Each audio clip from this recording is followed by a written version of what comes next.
হুম। সম্মানিত ভিউয়ার্স, আসসালামু আলাইকুম। আমি পাগল মামাকে নিয়ে আরেকটি ভিডিও দিয়েছিলাম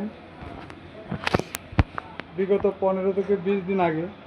পাগল মামা, তখন আমি সাক্ষাতে এমন একটি বাদ খাইয়েছিলাম।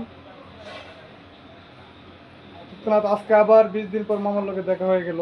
মামার খোঁজখবর নিতে চলে আসলাম। আমি যে জায়গায় ওনাকে খাবারের ব্যবস্থা করে দিলাম সে জায়গাটি হচ্ছে মোহনগঞ্জ মাছঘাট। আপনারা একটু হৃদয় দিয়ে দেখবেন ওনাকে। এই বেলায় আমি 2 বেলা খেয়েছি, কিন্তু চিন্তা করলাম মামা একবেলা খেতে পেরেছে কিনা, সেই জন্য মামাকে খাবারের ব্যবস্থা করে দিলাম।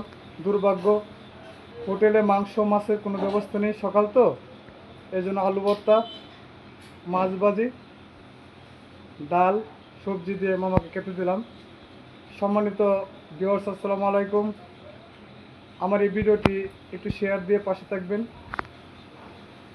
আমি মামাকে আগামী ফ্রাইডের ভিতরেই মামাকে চুল কাটার ব্যবস্থা করব ইনশাল্লাহ। আমি যদি বেঁচে থাকি কাপড়ের ব্যবস্থা করব ইনশাল্লাহ। মামার চুল কাটার ব্যবস্থা করব। আমি আজকে নাপিতের সঙ্গে কথা বলবো।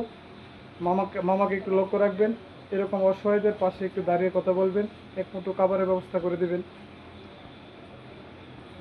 স্রষ্টা মহান। এসব লোক দেখতে আমার খুব খারাপ লাগে, আমি সহ্য করতে পারি না। সৃষ্টিকর্তা যেন জগতের সকল পাগল ফকির সকলকে ভালো রাখে। আসসালামু আলাইকুম।